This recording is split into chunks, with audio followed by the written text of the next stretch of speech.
Hello friends, I am Shweta Singh, Assistant Professor, Biani Girls College.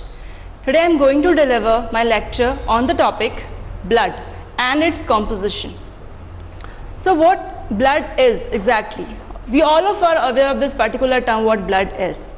But if in a very simple language, if I used to define blood, I will say it is a kind of a red liquid component that oozes out of our body when we make a cut. But in scientific terms, if I used to define what blood is, then I will say blood is a connective tissue that contains certain substances, and these substances are RBC, oxygen, carbon dioxide, plasma, platelets, hormones, urea, WBC and digested food. So these all components are present in blood. So the number one important thing in these components is plasma, that I am going to explain you what plasma is. With an example, suppose I have taken my blood and I have kept my blood inside a tube. Into that tube I have added anticoagulant. What anticoagulant does? They will stop the blood from coagulation, because if blood will coagulate, we won't get our components. So we have added anticoagulant to the blood and kept inside a tube. This tube has to be kept inside a centrifuge machine. A centrifuge machine is a kind of a machine that rotates at very high speed, around 100 to 1000 RPM, and it separates the material on the basis of its sedimentation coefficient. The lighter particle will come on the top and the heavier particle will settle down at the bottom.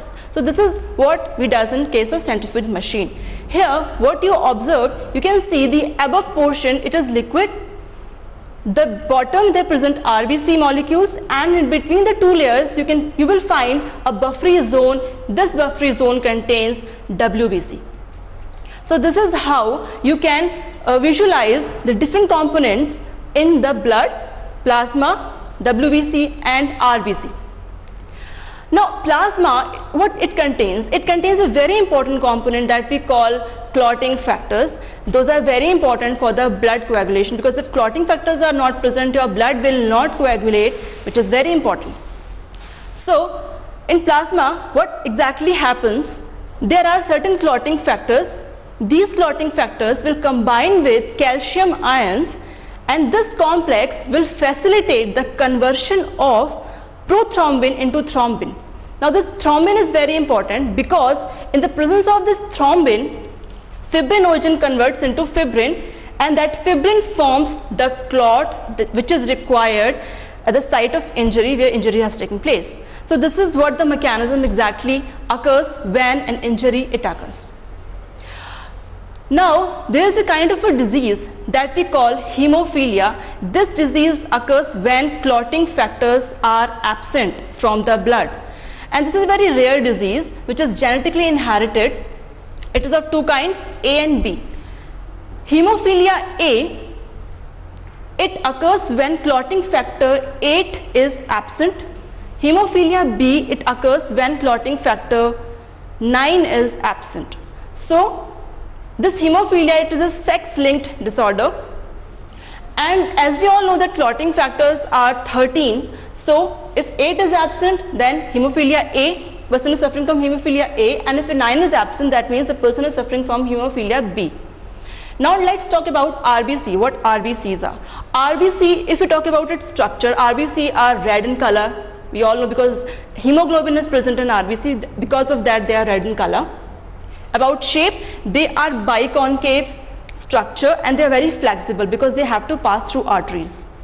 So these are RBCs, and in hemoglobin is bind with iron and oxygen. Iron is very important. If it is bind with oxygen, we call that is oxyhemoglobin, and it is combined with the carbon dioxide, we say it is carboxyhemoglobin. Now WBC we call white blood cells. A very important thing, in RBC nucleus is not present, but in WBC nucleus is present. And why we are calling it as to be white blood cells? Because nucleus is not present and they are white. They don't contain hemoglobin, that's why they are white. And they actually help to fight against disease. They are the soldiers of our body. So neutrophils, eosinophils, basophils, monocytes, macrophages, they all are the WBCs. Then blood pressure. Talking about blood pressure, this is the pressure which is measured by our arterial pressure, and the normal pressure it is 120 to 80 mm of mercury. If it is below than, the person is suffering from hypotension. If it is greater than the normal, the person is suffering from hypertension.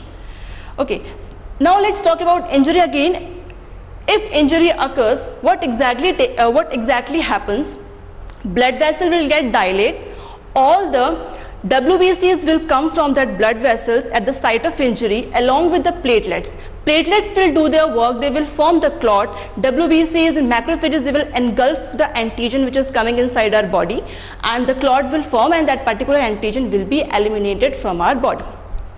So this is all about the components of blood, and for more details you can log on to our website www.gurukpo.com. Thank you.